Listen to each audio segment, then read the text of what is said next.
Welcome to everybody that's already joined us. I'm just waiting for a few more participants who are joining at the moment.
Good morning, everybody. I think we'll get started.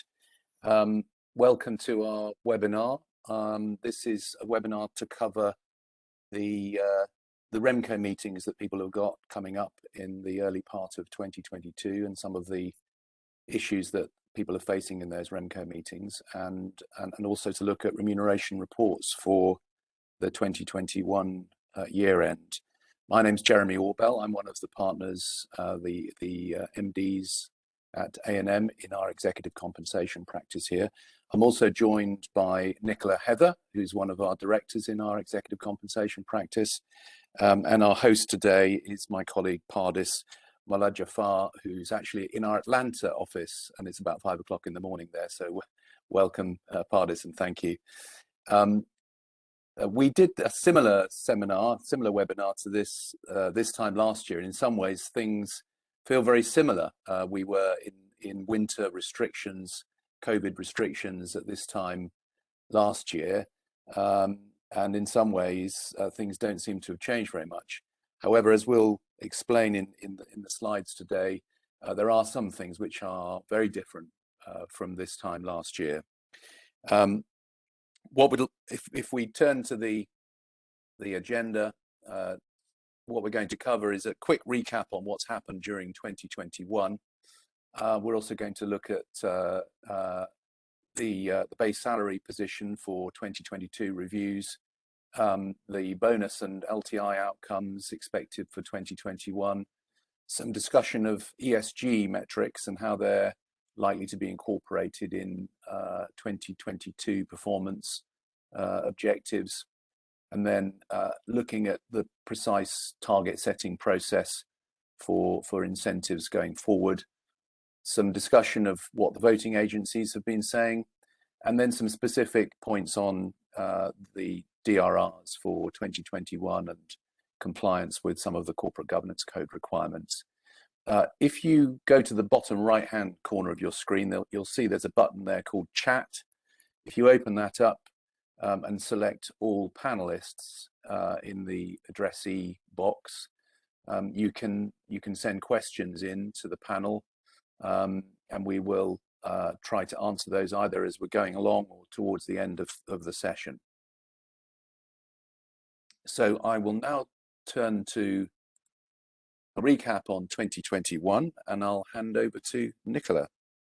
Thanks, Jeremy, and good morning. So as Jeremy mentioned, we thought we'd just spend a few moments sort of reflection on 2021. And I think whilst different sectors and different companies have had to kind of deal with unique sets of challenges and have had to deal with the pandemic in differing degrees, the overarching theme of 2021 was very much one of moderation. And we can see that in some of the data that we have in front of us. So if we look at the percentage of companies awarded a zero or not giving any pay increase to their CEOs, we can see quite a sharp year-on-year change across all of the indices over the last 3 years. And in 2021, for the FTSE All Share, nearly 50% of CEOs didn't receive an increase.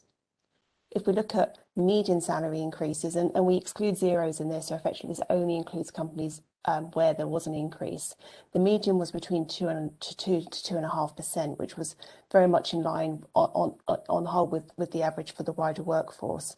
And if we were to include those companies where there was no increase, then the medians would be close to, if not zero.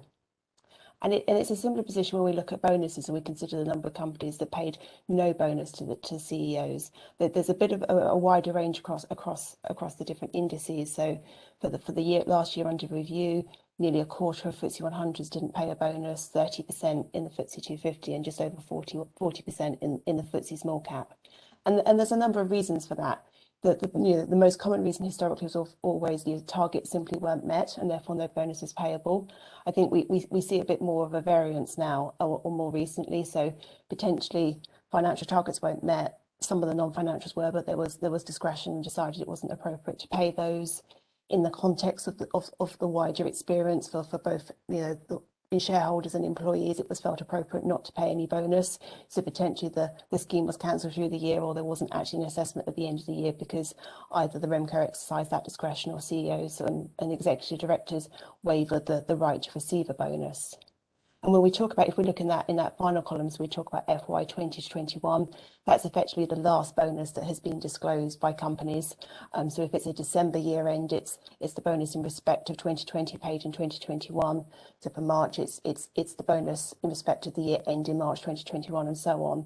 And the data is as of the last set of accounts that have been published. So we've got September and October year ends in there, but there are a few that haven't quite published and are due out. But it's more or less a complete data set. And then if we turn to look at our payouts and outturns on the following slide, so look at the next slide without sounding like Chris Whitty. I knew I'd do that. So if we look at outturns for bonuses, well, historically bonuses tend to be around sort of payouts of 60 to 70% of maximum. Now that tends to be a bit lower in the small cap on average, but historically, certainly in the FTSE 350, it's been well above target. And of course, different companies have had to respond differently, and we've certainly seen companies that haven't been able to pay, or did not meet the targets that enabled them to pay bonuses at that level. Challenge with the COVID is that COVID, well, one of the many challenges, I should say, COVID, and by no means the worst, is that it started in March. So when we look at our data, we've slightly recut our data. So in the third set of columns on the chart on the left, we effectively look at the first bonus that was reported after the pandemic started. And if we compare those numbers to those for kind of 18, 19, we can see quite a sharp decrease. And we'll come on later to talk around kind of some of those more recent year ends and what that looks like. On LTIP, outturns tend to be a bit lower than they, oh, sorry, we've lost the slide, but outturns tend to be a bit lower historically when we look back for LTIP than they are for bonus. That's partly because there's not typically any kind of personal or less strategic measures where perhaps there is an assessment. There's obviously always the challenges of setting 3-year targets.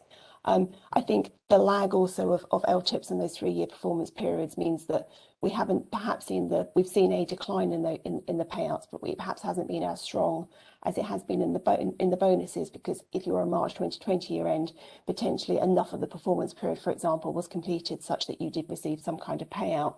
And certainly where there's a relative TSR measure, there's always that opportunity to receive that, even where share prices are falling. You might notice on those charts that for the last 2 sets of columns, we have a 0 against or there's no data there for the small cap, and that's because it was a 0 outturn for those. And then finally, just on our recap for 2021, if we turn and look at the voting outcomes, so 2 types of votes: so the annual report, which is subject to an annual advisory vote, the REM policy, which is subject to a binding vote as a minimum of every 3 years. And companies are sort of expected to receive kind of an 80% vote against, otherwise we sort of say they had a significant majority of shareholders voted against them, so that more than 20% voted against. And on REM reports, we can see a small but an increase in the percentage of companies not receiving that 80% support, broadly similar to 2019, slightly higher, and certainly up from 2020. The average vote for the REM reports, it's still a high vote in favour. It's reduced slightly, but it is still quite high. Around 30% of companies put their policy to a vote in the last year. Similar story in terms of the percentage of those not achieving that 80% support, so around 20% didn't receive the 80% support. And I think what's interesting is if we look at the top set of columns on that chart on the right, we can see that there's actually been quite a shift in reduction in the number of companies receiving over 95% support. And if we think of the reasons why, for reasons why companies have received kind of a vote against. So on REM reports, it's very much around sort of salary increases, increases in the implementation of quantum, and that's not particularly new. Similarly, packages for starters where maybe or new joiners to the board where maybe it's above the predecessor, favourable leaver treatment for good leavers. I mean, none of those reasons are particularly new, but we also do see an increase in the number of companies whose bonus payouts are being considered excessive in the context of that wider experience. And finally, just on REM policy, so not complying with best practice features, so not having a post-association shareholding period, not having a commitment to reduce ED pensions to the wider workforce level by the end of 2022. But probably more prevalent is increases in quantum, and then introducing an incentive scheme where the terms are considered onerously generous and where there aren't those best practice features. So that's a bit of a whistle-stop tour of kind of the key themes for 2021, and now we'll turn and look at some of the kind of context for 2022. Thanks, Nicola. So a couple of key graphics here. The first one you'll be familiar with on the left-hand side there, and that's the dramatic increase in the rates of price inflation. The figures that were published I think just yesterday. 5.4% for CPI, 4.8% for CPIH, which is the measure of CPI, which includes some of the housing costs, housing related costs, which are not included in CPI.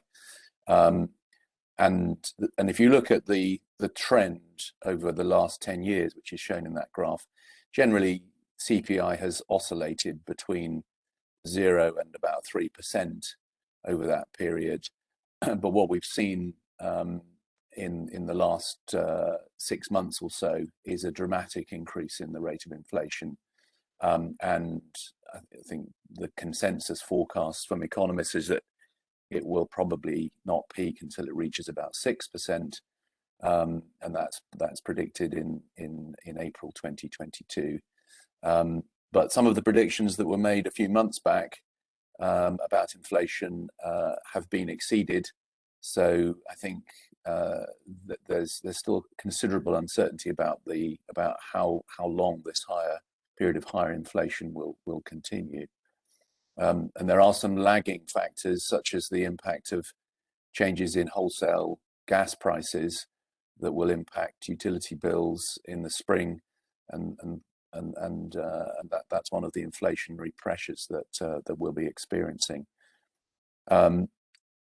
All of that obviously will have an impact on salary reviews for the 2022 round, and I'll come to that in a moment. If you look at the right-hand side, you can see there the job vacancies figures, seasonally adjusted, and you can see at the height of the pandemic back in April, June 2020, the job vacancy figures dropped right down to under 400,000, but we've now seen a dramatic increase in vacancies. We're now at over 1.2 million. And that rate of increase in vacancies has slowed a little. It slowed a little in Q4 versus Q3 of 21, but it's still dramatic. And one of the striking statistics is if you look at the ratio of unemployed people in the UK per vacancy, it's down at a record low of about 1.1. Which suggests that there isn't a lot of slack in the economy to fill vacancies once vacancies occur. If we now look at some of the things that are happening on on salaries and wages. So the statutory national living wage has been increased by the government by a dramatic 6.5%, effective 1st of April, to £9.50. And that will obviously impact a huge number of lower paid workers, workers who are either paid at that living wage level or just above it. And then similarly, the Living Wage Foundation, which publishes its own numbers based on what it estimates to be the cost of living, has increased its living wage thresholds for both London and for the national figures, and they are due to be reviewed again, I think, in May 2022. So those obviously will eat up a significant part of salary increase budgets for companies that have large numbers of workers, either on the national statutory living wage or the real living wage. And some other interesting data is emerging about the rate of turnover in jobs in the market. So it's an interesting survey that was published in The Guardian recently, looked at a survey of 6,000 employees, and found that around a quarter of those were planning to leave their roles in the next 3 to 6 months. And that compares with a typical rate of employee turnover in a normal year of about 10 to 15%. So a significant number of employees are restless and thinking about job changes, and are perhaps more confident of being able to find alternative employment in the current market. And it seems that the experience of the pandemic and the experience of increased working from home has changed the outlook for many people. So there are some changing attitudes to work-life balance. Some employees, perhaps who were close to retirement age, have decided to retire earlier than they might have done. The fact that more employers are prepared to tolerate remote working from home for at least part of the working week is giving more options to employees, options to look for alternative employment. There seems to be an increased desire from some for part-time working, and certainly flexible working, enabling them to work from home for part of the week. And there does seem to be perhaps a delayed factor in that some people during the period of the pandemic have perhaps delayed a job change that they were contemplating, and are now looking for those opportunities. So a whole range of factors seem to be increasing the rate of turnover in the workforce. In the US, interestingly, the US Bureau of Labor Statistics has reported that in November 21, 3% of the US workforce resigned from their roles, which was the highest since the data was first published in 2000. So a similar pattern in the US economy. So what are the implications of all this on pay reviews? So if you look at the situation we were in last year, when inflation was barely 1%, and we were still emerging from the worst phases of the pandemic, with a workforce that wasn't fully vaccinated. I think the vaccination program had just got going.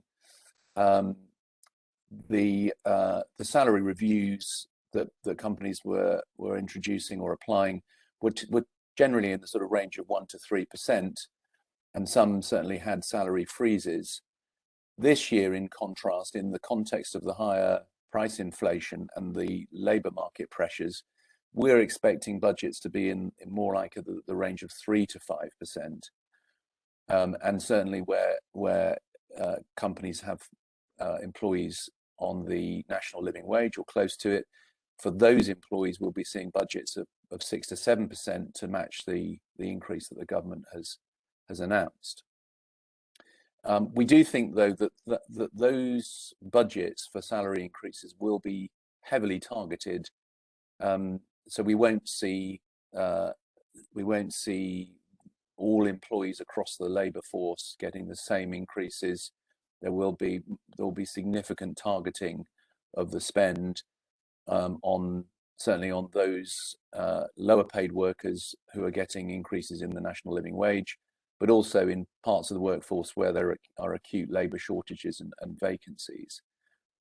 That means for executive directors, unless there is a case for a special adjustment, for example, where a role has changed, they will probably be towards the back of the queue for salary increases, as it were. And so although some will receive increases in line with the workforce, certainly not above the workforce levels, we expect the average for EDs to track below the increased budgets for all employees. So for example, we might see EDs on average getting increases of perhaps 2 to 4%, whereas for the wider employee population, it could be the 3 to 5% range. This time last year, about half of executive directors didn't receive an increase. This year, we expect that will fall, that percentage, back to perhaps the more normal level, which is around 20 to 30% of exec directors not getting an increase. Where they don't get an increase, it's usually because the Remuneration Committee either feels that the salary is already competitive, or perhaps that the levels of variable pay for the EDs mean that there isn't the same pressure on salaries, or it could be a situation where a company is still not performing at the level that the board would like, and therefore isn't prepared to apply increases to executives. So if we turn to annual bonuses for the year end 21, so the data that we've looked at for companies with year ends in the period March to October 21 shows a significant recovery in the bonus outturns, and we expect that pattern will also apply for the December year ends. Why is that? Well, a significant improvement in the economic climate. Stock market is substantially higher, 14.5% up during the course of 21, 54% up from its low point in March 2020. UK GDP growth 6.8% in the period in the year to Q3 21, and in November 0.9% in a single month. And in fact, the economy is now just above its pre-coronavirus level in size. So significant recovery in the economy, resulting in significant recovery in profits for many businesses. However, there are still some sectors where there are depressed revenues. So hospitality, for example, parts of retail are still suffering some of the effects of the pandemic. I think another point to bear in mind when looking at 21 outturns is that the targets that were set for 21 for bonuses often were on the back of poor results for 2020, and so a lot of those targets were significantly more conservative, prudent than they had been previously, and so we do expect that will also mean outturns relative to those targets will be relatively healthy. And in some extreme situations, we may see shareholders saying that they would have expected downwards discretion to be applied to outcomes if the outcome seems excessive relative to the underlying performance that's been achieved. We also will, of course, see, as ever, shareholders focusing very closely on the non-financial performance outcomes, which tend to be more related to the judgment of the RemCo, and that will be, as ever, heavily scrutinized by shareholders. And then LTIP recovery tends to lag a bit behind the bonus recovery because those targets are longer term, and targets typically for the LTIPs that are vesting at the end of 21. Those targets will have been set in 2019, taking account of 2018 outcomes, and so there will still be many companies not meeting their financial growth targets for those 19 to 21 performance periods. Where companies have relative TSR as a metric and their share price has recovered well, they may still do well on their relative TSR performance, but not necessarily so well on things like EPS growth. Looking at companies with year ends in the March to October 21 period, about a third reported zero vesting for their LTIP. So that wasn't actually an improvement really versus the previous year. It was broadly similar to the previous year. And it's important to bear in mind with LTIP that there isn't very much discretion for remuneration committees. Upwards adjustment of LTIP outcomes is extremely rare. Adjusting either the performance targets or adjusting the vesting outcomes is not seen favorably by shareholders, except in very limited circumstances, such as, for example, where the profile of the business has dramatically changed. A division has been sold, or a division has been added to the group during the performance period, those sorts of circumstances. But economic situations and other extraneous factors generally are not seen as grounds for adjustments to the LTIP outcome. One thing that probably is good news for those executives who are seeing a vesting outcome for their LTIP for the period to the end of 21 is that the value of the shares that they will receive are likely to be higher than in the previous year as stock markets have recovered. So that will help a little. But I think the general projection for LTIP vestings for not only 21 but 22 isn't fantastic for many companies. So I think there will be, where LTIP is an important part of retention, there will be some concerns in companies about whether the LTIP vesting levels are sufficiently good to secure their retention objectives. One other point to bear in mind, you'll recall that in the spring of 2020, many companies were making LTIP grants at the time that the stock market was reacting sharply to the emerging pandemic, and therefore many LTIP grants were resulted in significantly more shares being granted than would have been granted normally if share prices had been at normal levels. At the time, the voting agencies said that they would tolerate this, provided that there was the facility to adjust vesting outcomes when those awards vested, and that, of course, is going to be in the spring of 2023.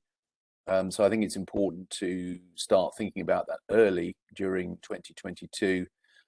We don't yet know how severely or strictly the voting agencies and shareholders are going to view that, and whether they will be prepared to take a look at performance in the round, and look at, for example, bonus outcomes for the 2020 year, LTIP outcomes for the 2020 year and 2021 year, or whether they're going to take a very rigid view of this question of windfall gains, as they're called.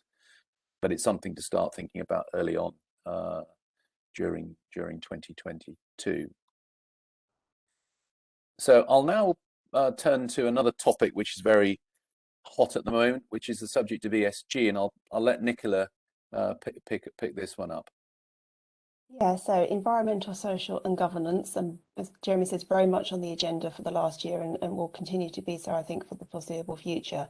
I think in our experience, when we look at UK listed companies, the governance is very much part of that ESG, but I think it's something that UK listed companies do very well, and it perhaps tends to be more of a hygiene factor, although there are, I think, certain sectors where the sort of regulatory governance is an important factor, but it tends overall to be a bit more of a hygiene, with perhaps more of an emphasis on the environmental and the social aspects.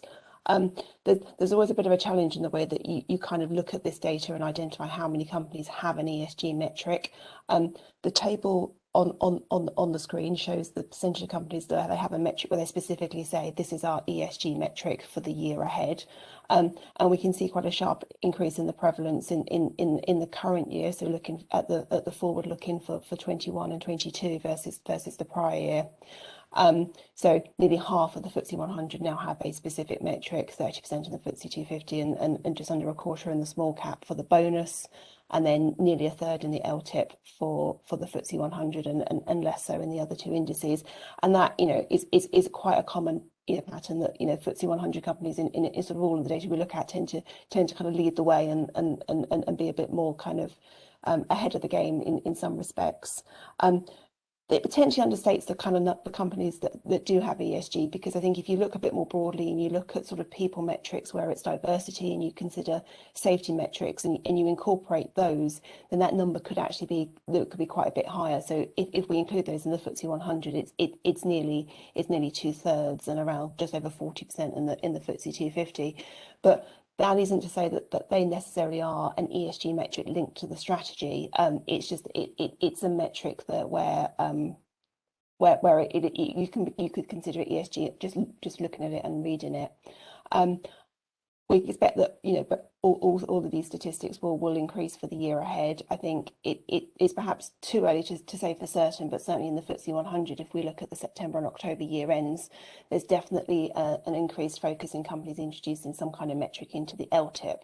Although I would imagine that it would never in the next year or so get to the levels that it is in the annual bonus.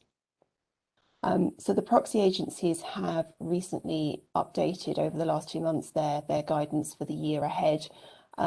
Very much ESG a focus of all of those updates. But for ISS, it was pretty much the only update. And there's quite a nuanced difference, or quite in the approach between the Investment Association and ISS. So the Investment Association has said that, you know, where ESG is in the strategy, it should be incorporated into variable pay performance conditions. Emphasis, of course, on quantifiable, clearly linked to the company strategy, clearly explaining the rationale to investors as to why those metrics or the metric that has been chosen is appropriate. And they also say, or where it has been incorporated into the strategy, but it's not in pay structures, there's a need to explain to shareholders how it will be incorporated in the future. And I guess almost a commitment to state that it will be in the future. ISS have updated their guidance to say, well, you know, where there is a non-financial metric used, that's fine, but the majority of the payout should be triggered by financial performance. And they say that ESG performance conditions may be used, but targets should be material to the business and quantifiable. And actually, they do note that they did not go as far in replicating the level of detail introduced by the IA in their principles of remuneration, but just sort of instead confirm that ESG can be included.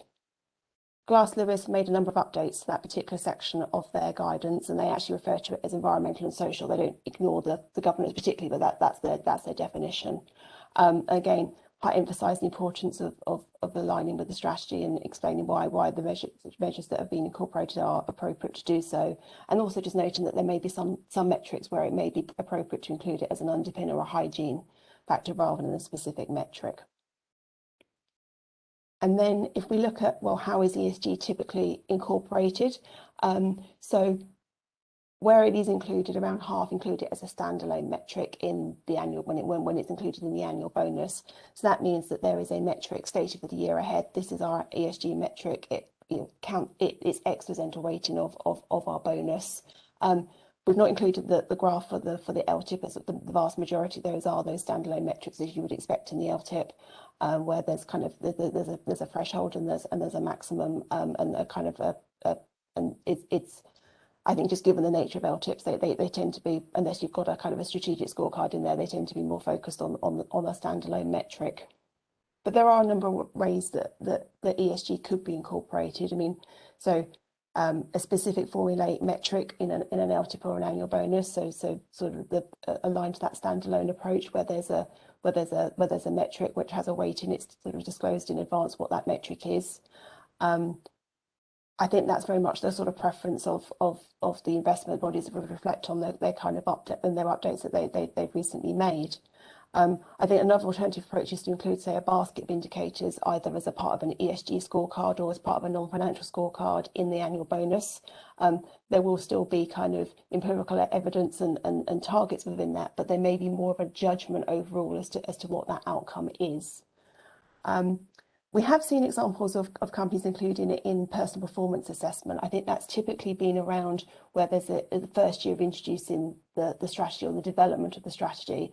I mean, I think longer term, it's quite hard to sort of look at ESG and say, well, it's something that a individual is responsible for, because in effect, it's a corporate kind of goal and target that everybody should be responsible for. Although I guess there may be some EDs where they kind of own a work stream where it may be appropriate to include that in there, but by and large, we wouldn't typically expect, once the strategy is up and running and progress is being tracked, for that to be part of the kind of annual, the personal performance assessment.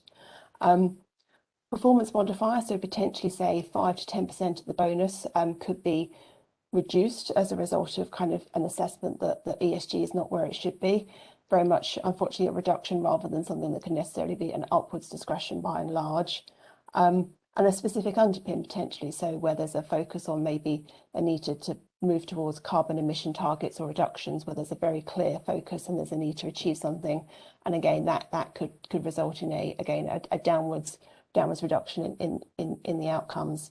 And then finally, an overall discretionary assessment. So for some industries and sectors, that may be where, if there's been a significant environmental or safety impact during the year, then there may be a need to reduce. I think, increasingly an overall discretionary assessment is best practice, and including ESG as part of that, in addition to potentially having a standalone metric, I think is probably something that we will continue to see. And then where it is incorporated, so it's around 10% median weighting for the bonus, a bit higher in the LTIP because it tends to be fewer metrics and the sample size is smaller. LGIM have said they've recently updated their guidance at the end of last year and said, well, where it is incorporated in the LTIP, it should be no more than a third. And I'm not sure that we've seen too many examples that are at that, have gone beyond that, or even at that level at this stage. And perhaps almost most importantly, what type of metrics? So I can sit here and tell you that environmental and sustainability and diversity targets are very common, but it very much depends on the strategy and what the strategic focus is. I think one of the challenges, if you've only got, say, a 10% weighting, is to kind of say, well, do we have one key metric that we can incorporate and use for that 10%? Is there a number of metrics? But of course, if you include too many, then the percentage against those, it kind of reduces. And I think it can be also quite challenging to ensure that you're actually seeing year-on-year progress against quite long-term targets. So, has your strategy been set such that you can see year-on-year progress to achieving those targets by the end of 2025 or 2030? So I think there's a number of things that the companies are still considering, and I think it will continue to evolve as companies kind of develop their strategy and start tracking their progress. I think, Jeremy, you're going to pick up on some of the broader target setting considerations. Yes, thanks, Nicola. So as RemCos start setting targets for the 2022 financial year, and also for the 22 to 24 LTIP period, I think they are still faced with a very uncertain environment. I think there's a lot of uncertainties in the economy. And certainly uncertainties relating to things like the rates of inflation and the rates of growth in the global economy. And as ever, in setting those targets, it's important to think about how much stretch in both bonus and LTIP targets, what shareholders' expectations are, what the analysts are forecasting, particularly for the LTIP financial goals. And generally speaking, what companies do is they seek to set a threshold and a stretch or max level of performance either side of the budget or the plan they have for the year, or in the case of an LTIP, either side of the longer term forecasts and analyst expectations. Given the uncertainty, I think we may see ranges for those longer term financial goals and potentially the annual financial goals being wider. And I think that was certainly the case in 21, that some companies had wider ranges because they weren't sure where they were going to land in those ranges given the uncertainties. I think if we focus particularly on EPS targets in LTIPs, which are still the second most common metric in LTIPs in the FTSE 350, and I think in the small cap the most common. What's interesting is there's been a gradual change in those sorts of metrics away from measuring them relative to inflation. I think many companies are quite pleased that they're not still measuring EPS growth relative to inflation. So they're generally absolute metrics now, absolute growth metrics. But interestingly, during last year, we did see many companies actually set those targets at a level of EPS expressed in pence per share rather than a rate of growth. They did in many cases then tell shareholders what that was equivalent to in growth terms, but they expressed it in pence per share. And we may see more of that. We may see some of that happening again. But I think we will certainly not see many companies setting their EPS growth targets relative to inflation. If they're already doing that and have been doing that, of course, it may not be the ideal time to tell shareholders that they're dropping inflation as a benchmark. It may seem a bit opportunistic to be doing that at this point in time. If we now turn to what shareholders are looking for in the steps that RemCos are taking at the end of 21 and disclosing in their remuneration reports, certainly the COVID guidance that was announced last year by the voting agencies around taking account of the wider shareholder experience in looking at performance outcomes and using discretion where necessary, and also ensuring that executives were not insulated in some way from the economic impact of the pandemic. That guidance remains in place, and certainly RemCos should take account of that when they're looking at outcomes for 21, particularly if they've got a situation where the business hasn't performed as well as expected, and they're looking at if there's any thought of applying any sort of uplift, discretionary uplift, need to take care not to breach that shareholder guidance if you want to maintain support of the voting agencies.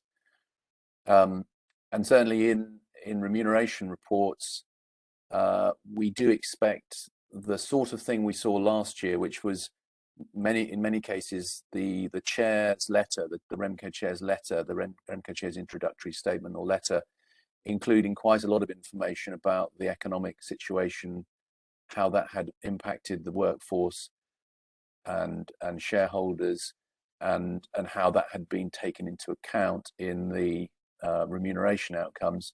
I think we'll probably see many companies continue to do that, not perhaps to that level of detail, but they will continue to make reference to the wider experience of stakeholders and shareholders in those introductory statements.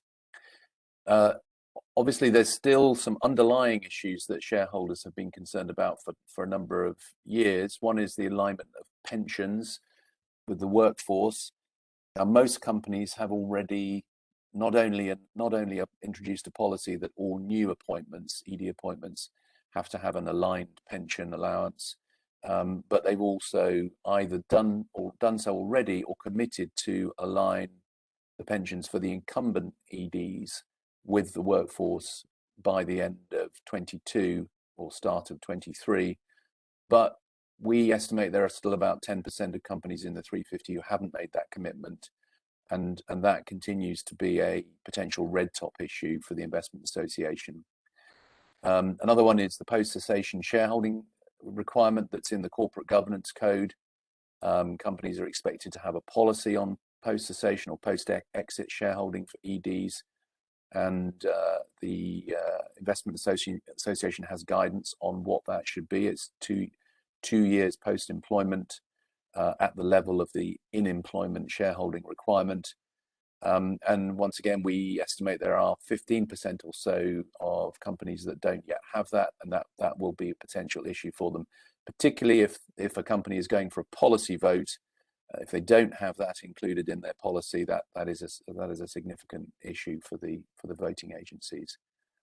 And then finally, the Investment Association has, although it seemed to tolerate last year the use of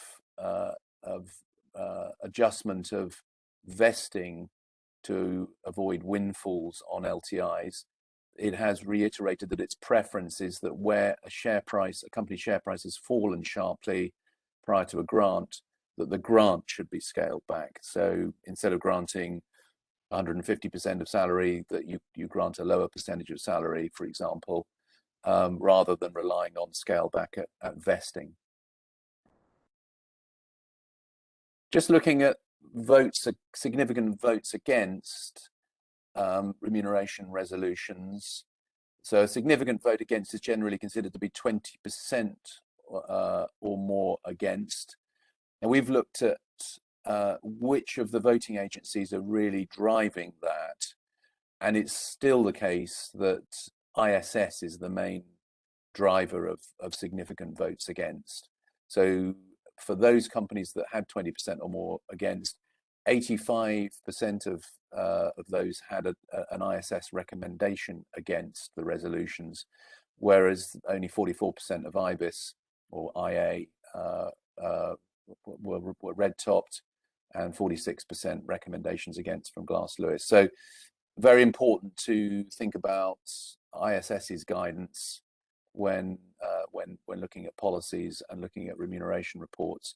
When looking at the reasons for the significant votes against, where they have happened, salary reviews that exceed inflation still seem to be an issue for shareholders.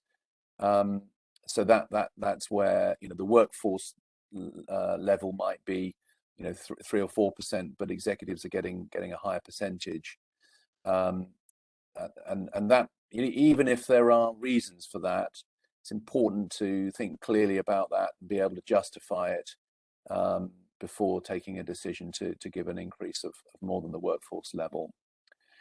Excessive payouts under bonus and LTIP. So where the bonus payout or the LTIP vesting appears to have been adjusted in some way to insulate executives from the economic effects of a pandemic or the performance of the company, or where there's simply a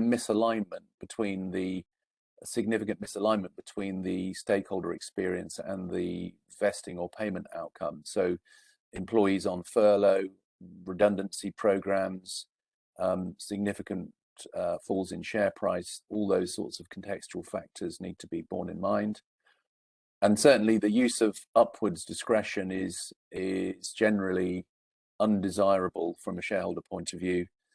Downwards discretion they obviously favour, but any discretion by the RemCo to increase a bonus beyond the performance outcome or an LTIP vesting beyond the performance outcome on the LTIP is usually something that will generate a vote against or a red flag, unless there are very good reasons for it. And then when it comes to policy votes, increasing the incentive quantum unjustifiably, or lack of transparency and disclosure, that applies to both policy and to the report itself. And then also packages for joiners and leavers, if they're not seen to be appropriate in the context of the policy, that's an issue. So just want to say a little bit about the FRC, the Financial Reporting Council, and their interpretation of the Corporate Governance Code. So they've taken quite an active stance on the Corporate Governance Code in recent months, and have been highlighting to companies that their interpretation of the code, obviously they are the authors of the code, so that's very important, is that the consultation with stakeholders that companies are expected to do is a very important part of the compliance process. and in particular, they're highlighting that companies, RemCos, are expected to consult with shareholders not just in a policy year, but consult with shareholders in a non-policy year on remuneration.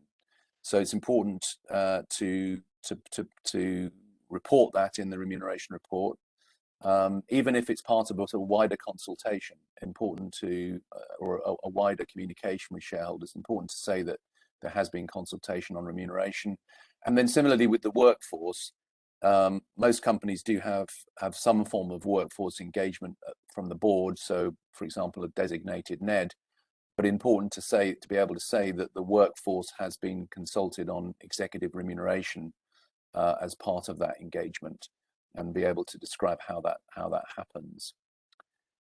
And then also the FRC has sort of highlighted how important it is to be able to say how the remuneration policy aligns to the company's purpose and its values, and the company's strategy, and also how the performance metrics are aligned to the strategic objectives of the company. And then finally at the bottom there, how the RemCo has used its discretionary powers, if it has, and if it hasn't, explaining that as well.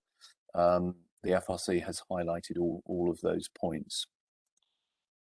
So just finally on some other DRR considerations. I mean, the good news on DRRs is there aren't any changes to the legislation or regulation around what needs to go into the DRR for this year, but there are a number of things to think about. As I've mentioned earlier, communicating how the RemCo has taken account of the wider stakeholder experience. As ever, there's a need to ensure that the non-financial metric disclosures are robust and that you have sufficient detail in those.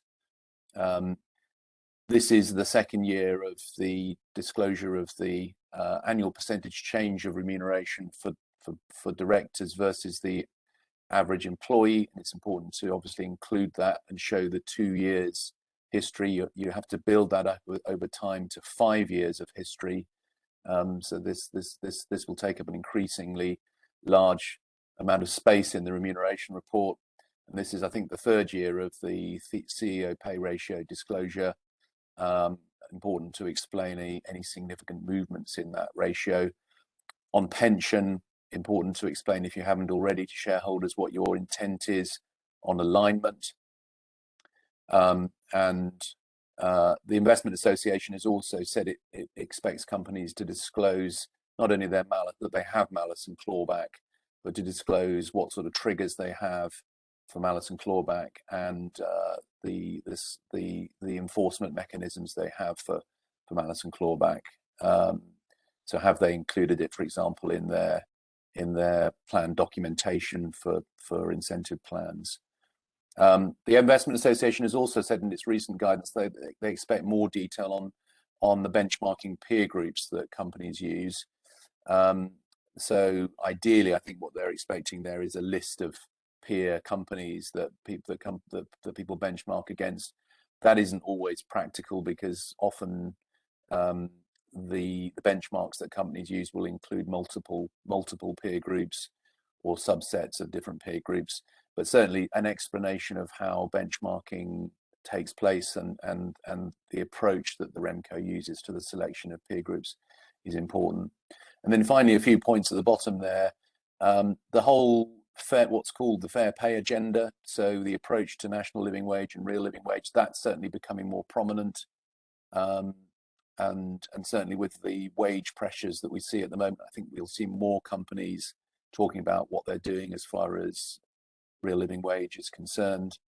Gender pay gap reporting, not a requirement in the remuneration report, but many companies are including it, and I think that's increasingly becoming expected. And then ethnicity pay gap reporting, not yet a legal requirement. Not many companies have done it so far, but I think we will see a gradual increase in that, depending on the extent to which companies can obtain the data. It's much more complex than gender pay gap reporting, and it does depend on the availability of robust data. So I will pause there and see if we have any questions from anyone.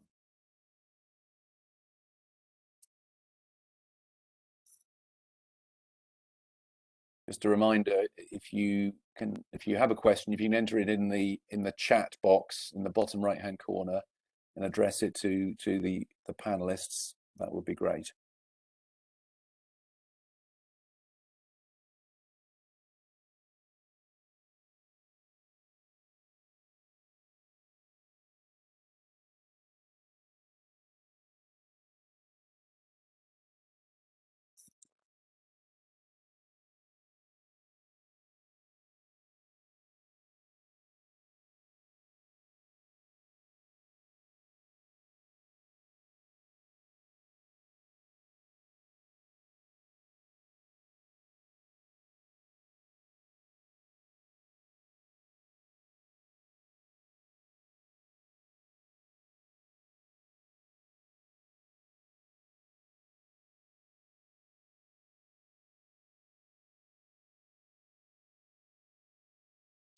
So just while we're waiting to see if there are any questions, I think there will be a recording of this available for those that want it.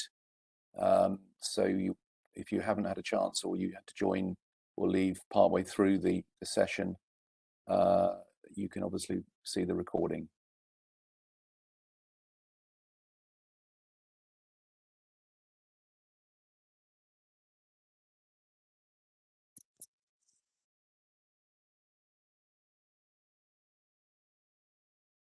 So as